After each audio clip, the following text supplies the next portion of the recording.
பெரும்பாலும் இன்ஜினியர்ஸ் நம்ம யாரும் இன்ஜினியரிங் பி படித்தாலே கம்ப்யூட்டர் சயின்ஸ் படித்தா தான் பெரிய ஆள், இசி படித்தா பரவாயில்ல அப்படின்னு இருக்கக்கூடிய காலகட்டங்களில் நான் பெட்ரோகெமிக்கல் படிக்கணுங்கிற ஒரு தாட் வந்து உங்களுக்கு எப்படி வந்துச்சு? இப்போ பெட்ரோகெமிக்கல் பார்த்தீங்க அப்படின்னா நான் விருப்பப்பட்டு தான் சேர்ந்தேன். ஏன்னா எங்களோட அங்கிள் வந்து ப்ரிஃபர் பண்ணார். இப்போ சிங்கப்பூரில் வந்து 20 இயர்ஸாக ஒர்க் பண்ணிட்டு இருக்காரு. அவர் என்ன சொன்னார்னா, தம்பி வந்துட்டு ஃபியூச்சர் வந்துட்டு இப்போ நான் மேக்ஸிமம் எதை டிபெண்ட் பண்ணியிருந்தாலும் உனக்கு பெட்ரோல் அப்படிங்கிறது ஒரு அத்தியாவசியம். அதனால நீ என்ன பண்ண அப்படின்னா பெட்ரோகெமிக்கல் எடு அப்படின்னாரு. சரி நான் ஓகே சார், ஓகே மாமா அப்படின்னு சொல்லிட்டு பெட்ரோகெமிக்கல் எடுத்தேன். இங்கே வந்து பார்த்தேன் இன்ஃப்ராஸ்ட்ரக்சர் எல்லாமே நல்லா இருந்துச்சு. ஒரு மாதிரி வந்து சேர்ந்த புதுசில் ஒரு மாதிரி என்னடா அவர் சொல்லிட்டாரு நம்மளை உள்ள ஏதோ தள்ளிட்டாரோ அப்படிங்கிற மாதிரி இருந்துச்சு. அதுக்கப்புறமா பார்த்தா பரவாயில்ல, ஓகே தான், கோர்ஸ் வர நமக்கு பிடிக்க ஆரம்பிச்சிது. வர நிறைய லேர்ன் பண்ண ஆரம்பிச்சோம் புதுசாக. ஸோ நிறைய விஷயங்கள் பிடிக்க ஆரம்பிச்சிது. இங்கே வந்து ஸ்டாஃப்ஸும் வந்துட்டு சீரியஸாக வந்துட்டு சொல்லி ஆகணும். ஏன்னா ரொம்ப நல்லா ஃபஸ்ட் இயரில் வந்துட்டு ஓரளவுக்கு நல்லா பூஸ்ட் பண்ணுவாங்க.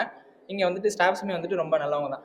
நீங்கள் சொன்ன மாதிரி பார்த்தா எனக்கு வந்து இந்த தனுஷ் படத்தில் வந்து சொல்லுவான்ல, என்னெல்லாம் வந்து பார்த்தோன்னே பிடிக்காது, பார்க்க தான் பிடிக்கும் அப்படிங்கிற எங்கள் டிபார்ட்மெண்ட் அப்படி பெட்ரோகெமிக்கல் அப்படி தான், ஸ்டாஃப்ஸுக்குமே அப்படி தான். வந்து பார்த்தோன்னே ஃபஸ்ட்டு உள்ளே வந்தோம் அப்படின்னா இப்போ ஸ்ட்ரிக்டாக தான் வந்துட்டு ஹேண்டில் பண்ணுவாங்க. செகண்ட் இயர் அப்படின்னு வந்துட்டோம் அப்படின்னா ஸ்ட்ரிக்டாக தான் ஹேண்டில் பண்ணுவாங்க. உள்ளே வரும்போது இருக்கட்டும், வரதா இருக்கட்டும், போகிறதா இருக்கட்டும், ஒரு கிளாஸ் நடத்துறதுக்கு எப்பவுமே ஸ்ட்ரிக்டாக தான். இப்போ தேர்ட் இயர் வந்துட்டோம் அப்படின்னா கொஞ்சம் லூஸ், கொஞ்சம் லூஸ்னா அப்படின்னா கொஞ்சம் ஸ்டாஃப்ஸ் கொஞ்சம் ஃப்ரெண்ட்லியாக ஸ்டார்ட் பண்ணுவாங்க. ஃபைனல் இயர் போகும்போது அவங்க கூட தான் நாங்கள் ப்ராஜெக்ட் பண்ணியாகணும். எங்களோட கைடு அவங்க தான், ஸ்டாஃப்ஸ் தான் எங்களோட கைடாக இருப்பாங்க. ஸோ நாங்கள் அவங்க கூட இன்னும் கொஞ்சம் ஃப்ரெண்ட்லியாக தேர்ட் இயரில் தான் கொஞ்சம் ஃப்ரெண்ட்லியாக ஸ்டார்ட் பண்ணுவாங்க. ஃபைனல் இயரில் இன்னும் கொஞ்சம் க்ளோஸ் ஆகிடுவாங்க. ஏன்னா அலுமினியா